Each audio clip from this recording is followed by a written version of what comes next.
an incredible wilderness teeming with wildlife. Huge beasts with horns. We got Big Daddy coming. And hairy beasts with teeth. A large carnivore has moved through here. And furry ones with hygiene problems. I can't see him, but boy, can I smell him. Join me in a northward trek through Alaska as we seek out its largest resident, the bull moose.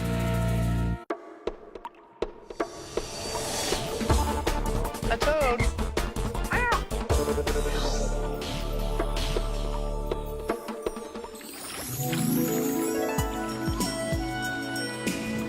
Spectacular landscape and a spectacular watercraft.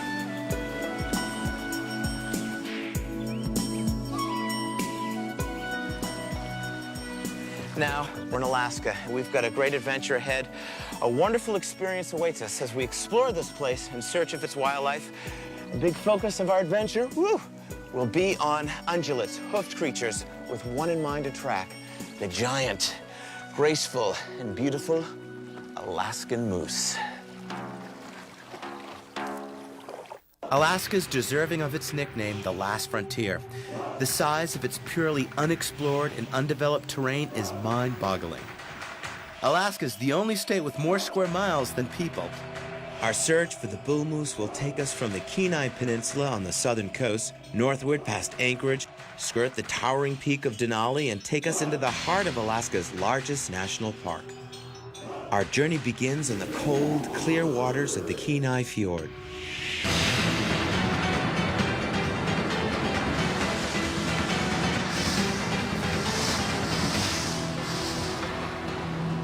Wow, looks like I've got an escort.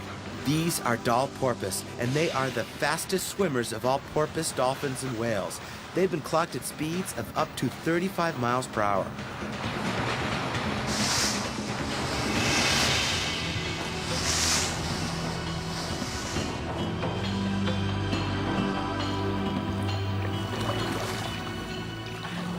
We found some sea otters, and I think what we have here is a mother and a pup. I think we're in that point in that mother and child relationship where the mother's going, hey, come on, Junior, look at you. You ain't more than Mama. It's time for you to go out and be on your own, all right? Get down. He's like, oh, no, Mama, I love you. You're going to make me cry. They do a lot of grooming because they have to sort of incorporate lots of air into their dense fur because that air creates a nice secret layer or a little trap of warmth, which is what they use to survive because unlike other animals, marine mammals like whales, they don't have a thick layer of blubber to stay warm. Certainly.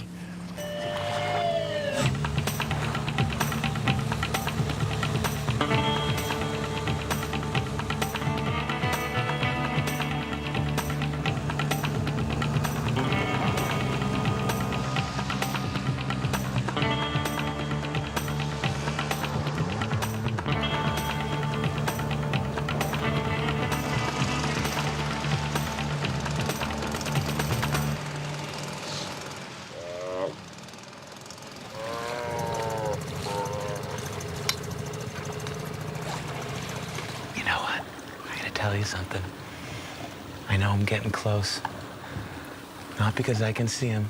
I can't see him. But boy, can I smell him. Those are Steller sea lions. It's a great puzzlement why the number of these animals is dropping so radically. And there's some interesting theories out there. One theory suggests that the reason why they're disappearing has to do with the food they eat. See, traditionally, these are animals that like to eat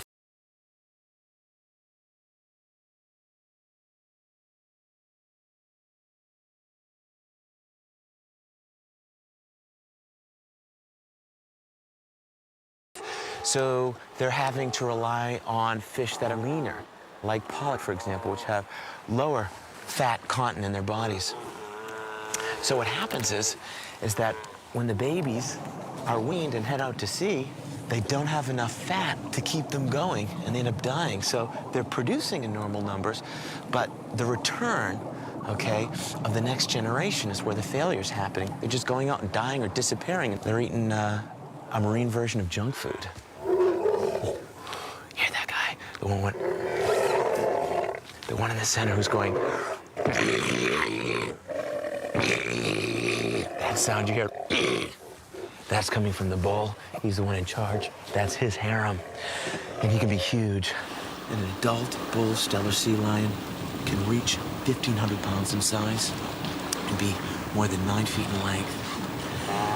And the bigger he is, the more females he has, and the bigger the harem, and the more successful he is.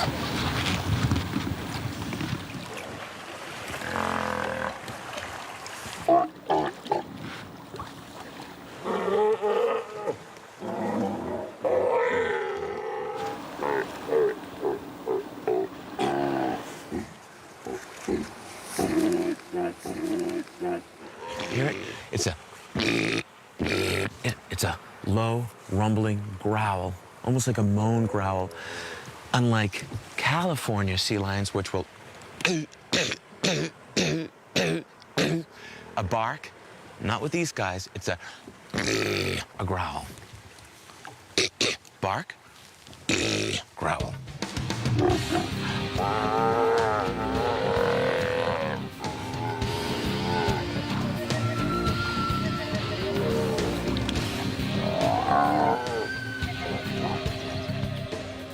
Alaska has 50% more coastline than the other 49 states combined.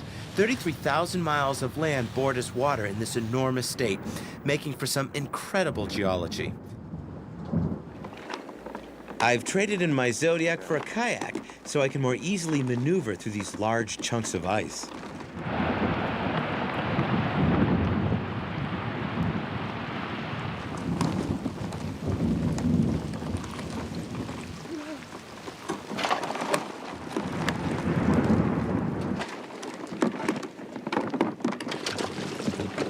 That breathtaking thing behind me is huge.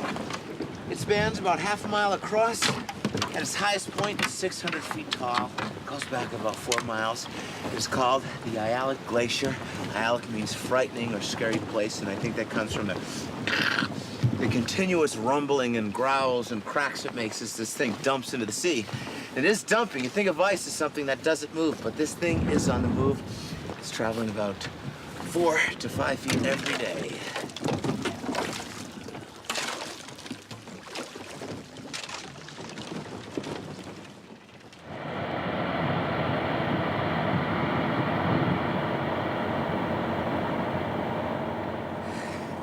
We continuously have these little heads bobbing up, checking us out. There are about 100 harbor seals in this area. Fortunately, they give us the smallest window to observe them.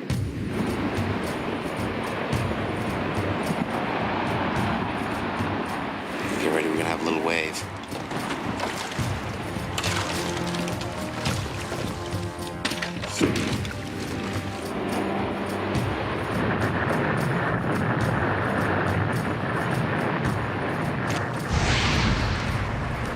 One of the most mysterious creatures to live in these waters never worries about the ice.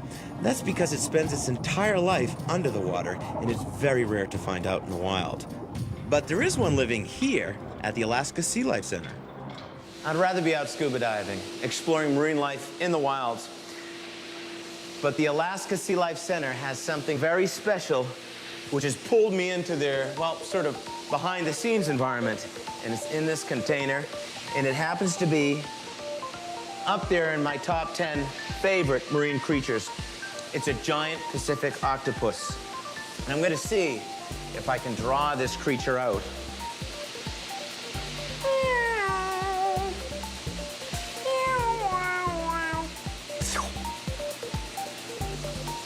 They're just one of those creatures that are so underestimated when it comes to the way they're built, the way they survive, their strength. Another way they're underestimated is that they're extremely intelligent. Even though these creatures belong to the same group that clams and snails belong to, the mollusk group, they are a creature that, at least in my mind, is extremely intelligent. Man, he is strong. Look at this. And you see, all his strength is expressed in those discs that cover his underside, and they're suction discs, and they extend,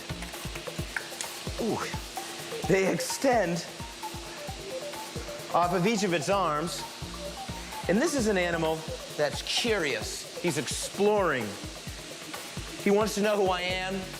He wants to maybe find out if I'm food or not. Maybe he wants to show me who's in control here. And right now, he's got some pretty good strength. You can hear all those suction discs popping. Ay, ay, ay, ay, ay. Look at that. Ooh. They're also that was his siphon. They've got a siphon, and he just sprayed me with it. I don't know if you can see the siphon, but it's a large pulsating valve along the side of its big dome-like head, and it can actually use that as a way to propel itself like a jet. By the way, they call it giant octopus because it's not impossible for this animal to reach a size from tip of arm to tip of arm of 20 feet or more. Huge behemoths of the deep.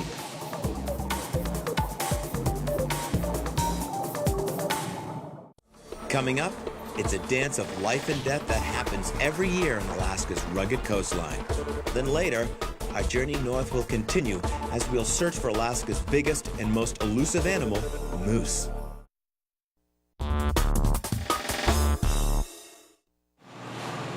As our northward trek continues, heading up one of Kenai's many streams will offer us a rare opportunity.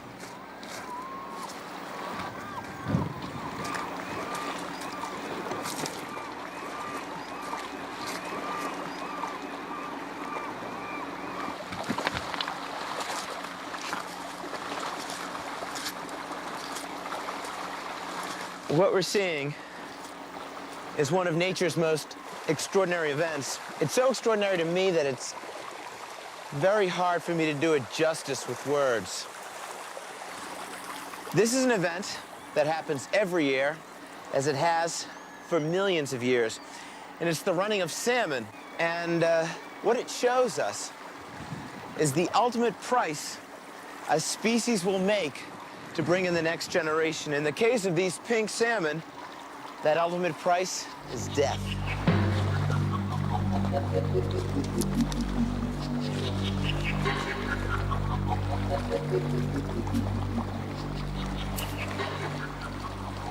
In the summer, the salmon's biological clock tells them to swim upstream to spawn. Now, this is the last time they'll eat, and they're living off their stored body fat as they begin an arduous journey that can last 2 to 3 months. See that? Look at that. That's the male. His muzzle is almost pencil-like, and he looks like a completely different species of fish, okay? And what he's doing is he's moving in, okay, to the females, and the female, both of them sort of sweep out a bed in the sand. It's called a red.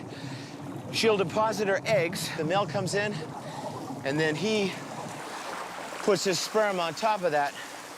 These fish just totally exhaust themselves, exert every ounce of their energy to make the journey up this river to the areas where they're gonna spawn.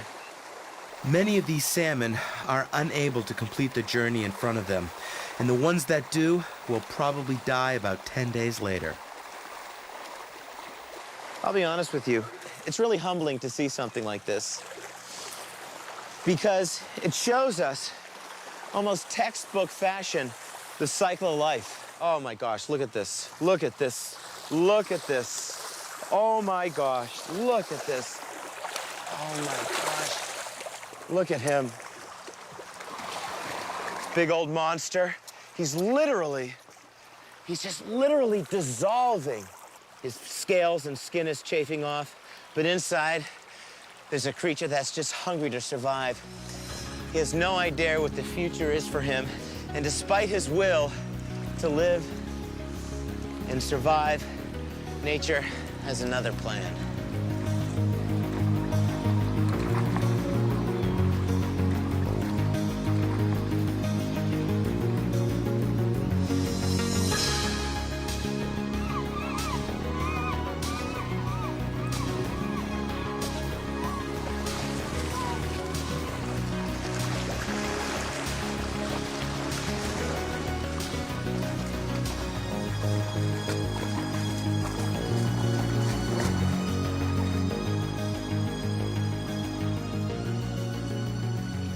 Where else but Alaska could you walk through a pristine river with water so pure you could drink it, teeming with salmon? Everywhere you step, there's a squirming salmon.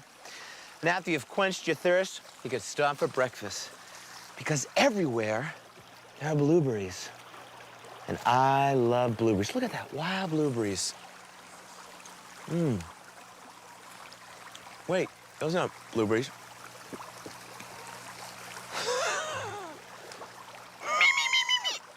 Those are hemlock berries.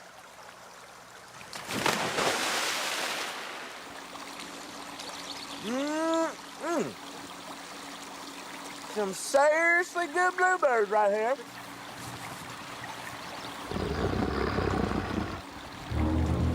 Did you hear something? Uh-oh. Look at that. See that? That, my friends, is evidence that a large carnivore has moved through here. And my guess, that carnivore was a bear. I have absolutely no desire to come face to face with that bear, so I'm gonna head back to my Zodiac and cruise the waters of the Kenai Fjord.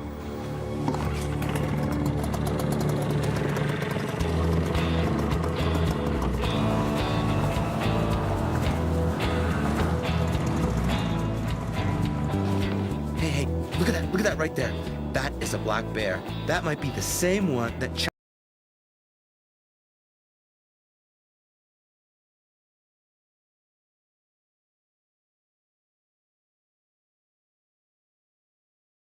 Forbs, succulents, it's eating berries, grubs, all sorts of things. In fact, 75% of a black bear's diet are things that are vegetative in matter.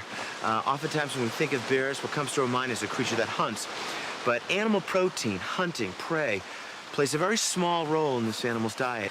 By the way, an animal this size, this creature probably weighs 300 or 400 pounds. It needs to consume up to 20 pounds of food a day just to survive. That doesn't include packing on weight for winter. That's just to keep its metabolism going. Black bears are perhaps the most common bear throughout the world, and certainly the most common bear in North America. They're also quite large. An adult male black bear can stand up to 6 feet in height and weigh easily 600 pounds. In fact, there are records of them pushing almost 800 pounds. Something else that's interesting about black bears is that they will occasionally hybridize or crossbreed with other species, for example, grizzly bears. The reputation of being aggressive, I don't think, is completely deserved. Although this animal will defend itself, and although this animal can reach speeds of up to 30 miles per hour, and although mothers will be quick to defend their offspring, they are, for the most part, a peaceful animal and would prefer to stay away from people. Now, one of the animals that likes to hunt are salmon. Remember, we saw those pink salmon.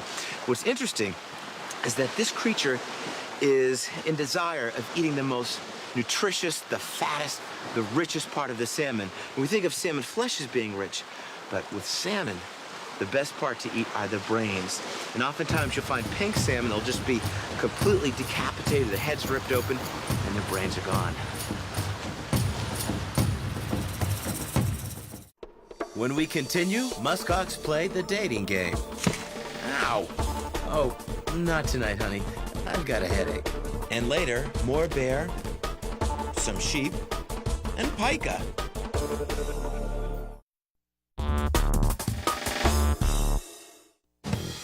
Still heading north, we have to make our way through Big Game, Alaska. It's a wildlife rescue and rehab center not far from Anchorage. It's home to a very interesting kind of deer. These are pretty cool deer.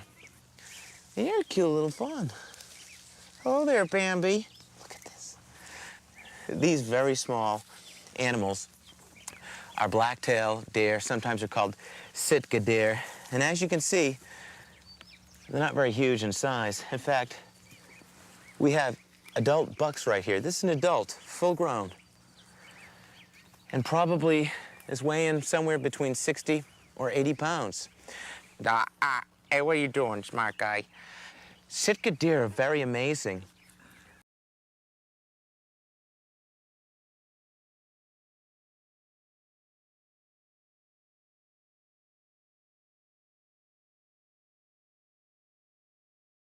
They get one from the front.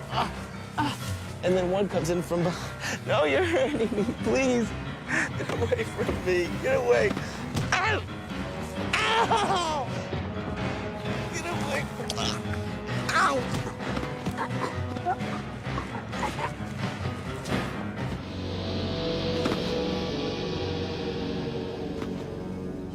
Oh, that's enough. Oh, God. Big Game Alaska gives new meaning to the term physical contact with wildlife. There's another Alaska native just up the road, and this one is making a comeback after being hunted to near extinction here in the late 1800s. The facility houses a herd of muskox. This is the rutting season when males become extremely aggressive and volatile. The females are much more docile, but still dangerous to people, so I'll have to watch my step. Now let's see if I can lure these ladies into the pen so I can feed them. Okay, come on, ladies. Come on. Charlotte, you're going first. Remember, everyone, I want big smiles, okay? Okay, you go first. Excuse me, honey. Come on. All right. Go on, honey. Come on. Get down there. Go, go, go, go, Charlotte. Okay, Janine, come on, honey. Come on, Janine. You're next, sweetheart. Okay, come on, girls. This is our opening performance. I want to see smiles. I want to hear lots of clicking and some grunting. Remember, okay, Janine, you go, girl. You're next, honey. You go. Now, do a good job. Okay. What? I'll pay you later. No, follow. You got it. There you go. Opening performance. Okay, come on, girls.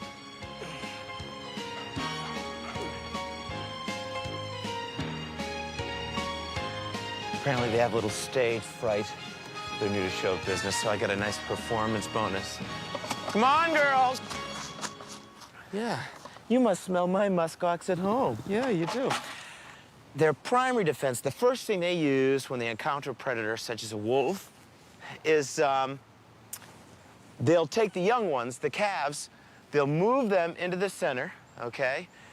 And the adults will stand around. They sort of lock up, make a perimeter with that great set of horns, and they stand there and they lock up and they go face to face with those predators, and they keep that wolf at bay, or that pack of wolves at bay, while the younger ones stay in the center.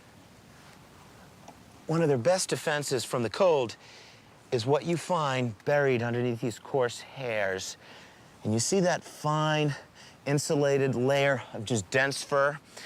It's called kivute. In fact, these animals are part of a very unique project, a sustainable harvest of this kivute. And it happens here. And what they do is this stuff starts to shed off, and that's then woven into a yarn, and then is turned into fabric. Kivute is so dense, so luscious, so warm, that it's 8 times denser than sheep's wool and much finer than cashmere. Now, very dramatic horns, but the best way to check out those horns is by looking at a bull. So let's go take a look at a bull.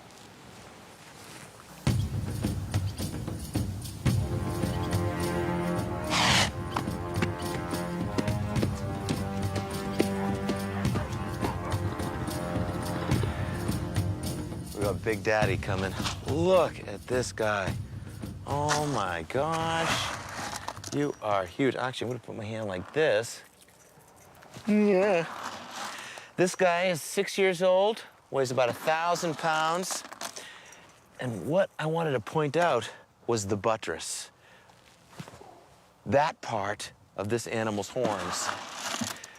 It is like a battering ram, very solid, solid as stone. This very dominant bull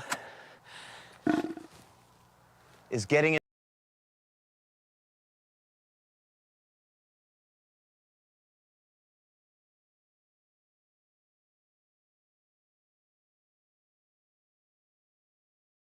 time when these guys are in rut that you really don't want to mess with them. I'm just blown away by the solid stature of this animal's horns. And when you look at those horns, initially what comes to my mind is that it's some sort of bone, because it's rock solid and tough. Okay, very, very tough creature. Well, if I'm over in this angle, he can't get me, can he? You're okay. But those horns are nothing like bone. In fact, They're more related to hair. They grow like hair, have the same chemical structure as hair. Now, what's different about this animal as compared to a wild muskox we would encounter in the tundra is that, as you can see, the horns end. But if he was in the wild, it would actually curl around and be very sharp at the end, making him even more dangerous. And when these animals are competing, when they're in their rut and they're battling, and you have to imagine 2,000-pound animals smashing together, creating that thunder, okay, would do a lot of damage to this animal's body.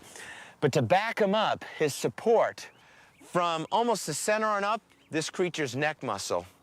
And that's almost like a spring mechanism, so it can absorb all that shock when he comes in and smashes against a competitor. Don't let him smash your camera. I don't know if you can afford another one. When we continue, Denali, the tall one, beckons, and we pursue the elusive pika. And later, will we spot a moose? No, moose. Moose.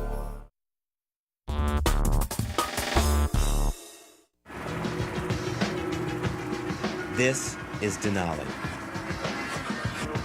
Denali means the high one or the tall one in the Athabascan native tongue. It is the original name of Mount McKinley, which is the tallest mountain in North America at 20,000 feet. 79 people have died climbing this behemoth, mostly due to the treacherous weather. Temperature near the peak can drop to 95 degrees below zero with winds of up to 150 miles per hour. I'm starting to feel the cold up here, so I think it's time to land and do some exploring on foot. Denali is also the name of the national park that surrounds the mountain. It is an enormous park, larger than my home state of Massachusetts. This rocky outcrop is great for finding very neat lagomorph called a pika. Just look in these little crannies here to find it. Oh, let's see here.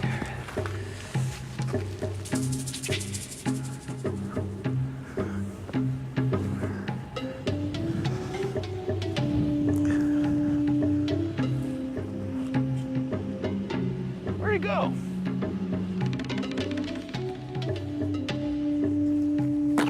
Got it!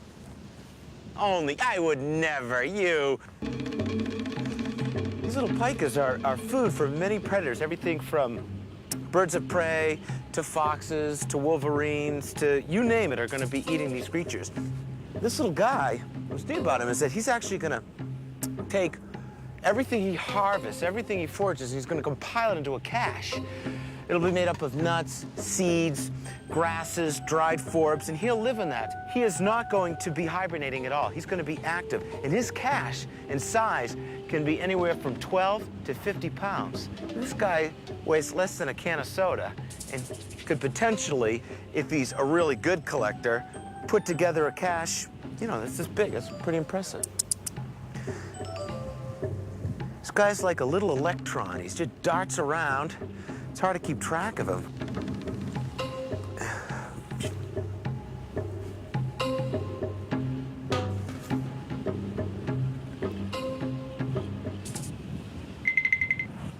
That's a pika. That's as close to a pika that I've ever been.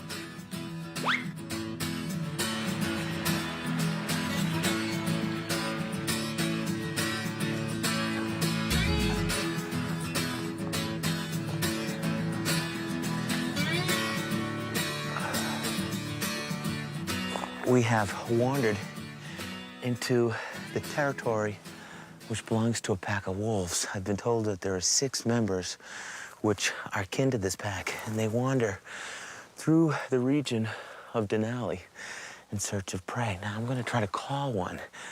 We've got a 1 in a million chance of this happening or working, but let's see if it works.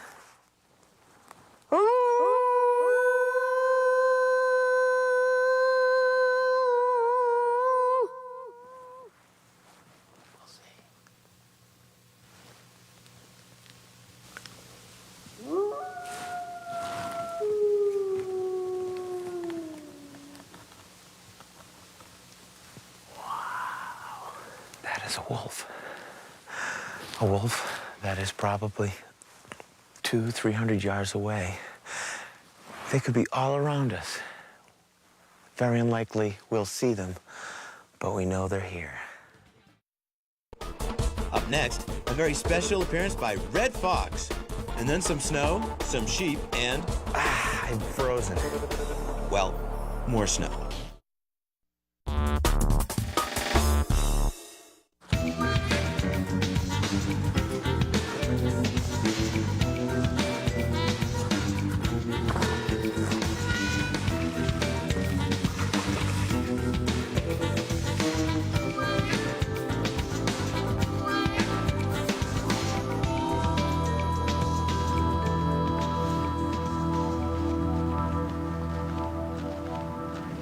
Look how close we are. Man, it's beautiful. He's just woke up. He's got a den back behind these rocks. It's a red fox. What we'd call a subadult. Probably around 4 months in age. It's just reaching that point where it's testing the waters of life, getting out there, exploring, stretching.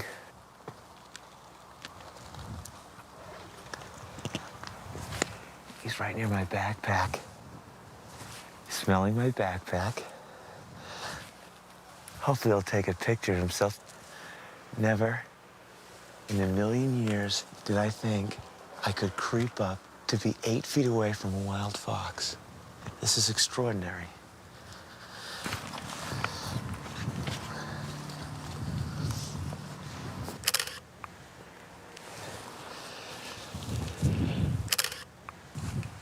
Look at this.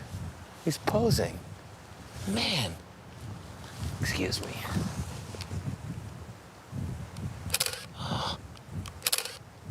He just went to me, he just went like this. I swear to God, he just did this. It doesn't get better than this. We've got beautiful light. He's glowing. He doesn't seem to have much fear for us. Foxes are, for the most part, a solitary animal. Never mind getting to the adult stage, just being a kid. You have to deal with competition amongst your siblings, competition for resources. Then, as you grow older and you venture out from the den, you have to deal with predation. You have to deal with other foxes. You have to deal with wolves. You have to deal with bear. You have to deal with wolverines. You have to deal with golden eagles, all sorts of animals that look at you and say, easy meal.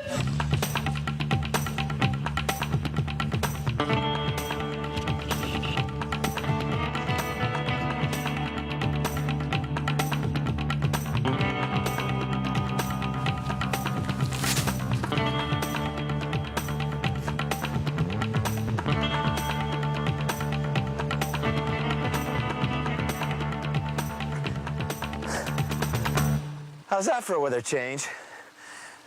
This morning, I woke up and it was the end of summer. And now look, the afternoon has come and winter has arrived. And if you can't see it, you sure can feel it right to your bones. It's about 30 degrees. You feel it right in your feet.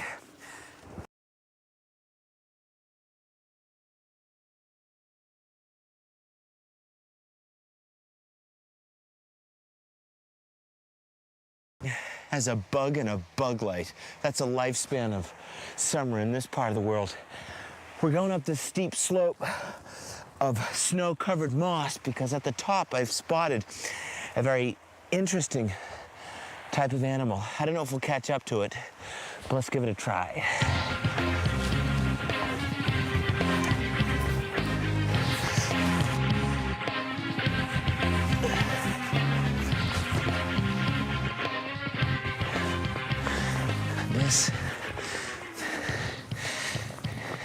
This is one of my most favorite parts of the job.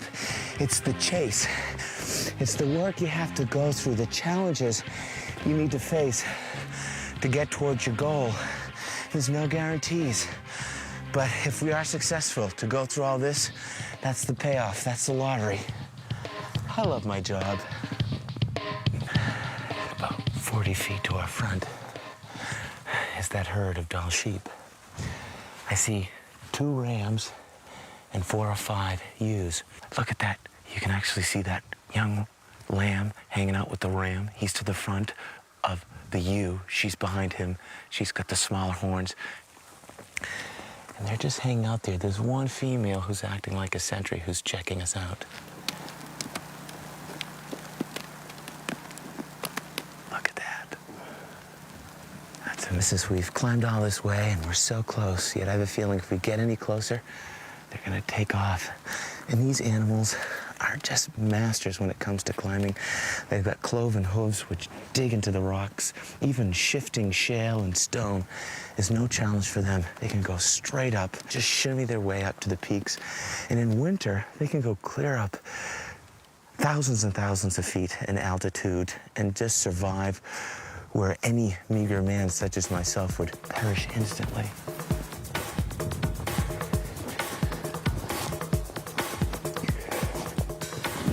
I'd like to follow these guys some more, but I'm frozen. Time for a hot toddy. Oh.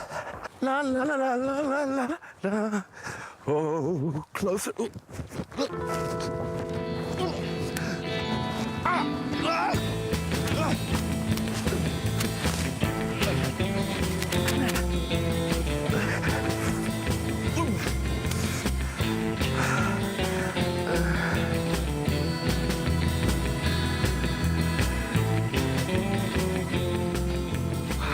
See that? It's a grizzly bear. I've got to find a way to get closer to it, but stay at a safe distance. Grizzlies are for the most part a solitary animal, and a healthy bear often lives for up to 25 to 30 years in the wild. Just look at him. He's having a ball in this early snowfall.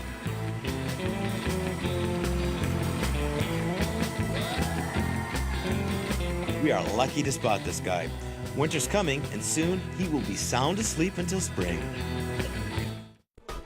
Our northward trek continues, and the moose, they can't be far. I can almost smell them. There's still snow up in the mountain. But down here at lower elevations, it's a beautiful day. Okay, a nice fresh pile of muscat. It's still warm and aromatic and steaming. I just love these little gifts from nature.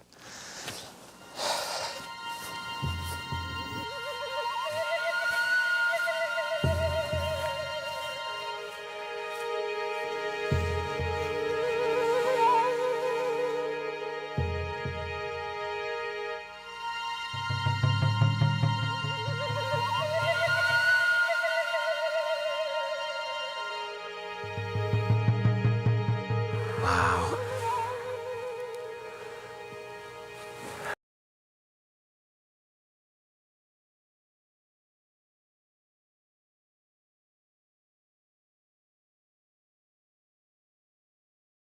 Beautiful green swamp with a lagoon, and feasting away is a very large moose cow, probably about 8 or 9 years in age. And she's got 2 offspring, 2 calves, right to the left.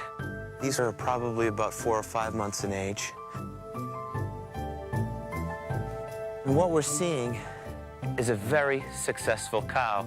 Perhaps she's successful because of her genetics. Maybe she's successful because of her parenting skills.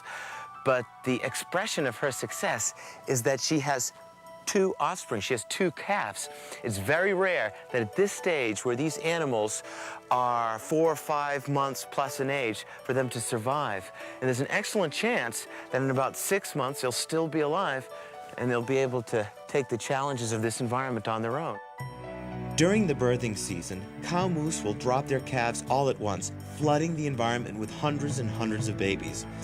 If they were to drop their calves one by one over an extended period of time, all these babies would be snatched up by predators. But by doing it this way, predators are overwhelmed and can only take a fraction of the calf population. All right, we found our cow moose. Now, let's see if there's some bulls hanging around here as well.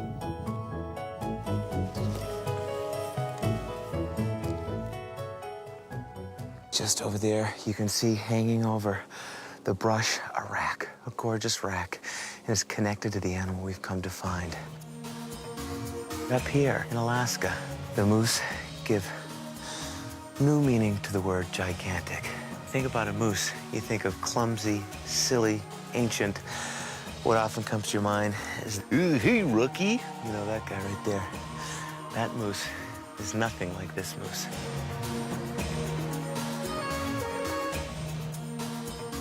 You'd think having all that great body mass would slow you down, but not in the case of a moose. They're extremely fast when they need to be. And this guy, if he felt threatened, could easily charge me at 30 miles an hour. It's a lot faster than I can run, because I can only run 29 miles. No, actually, sometimes I can run 30 miles an hour.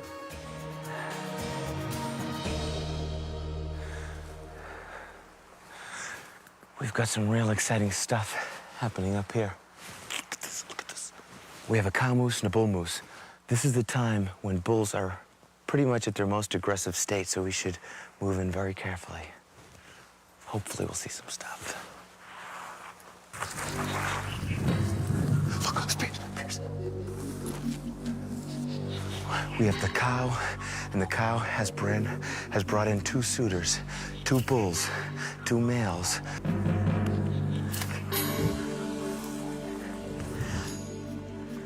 We've got the lesser bull right there. He doesn't want anything to do with this big bull. But this bigger guy is ticked off that the smaller guy is in his territory, so he's on his tail, pushing him out.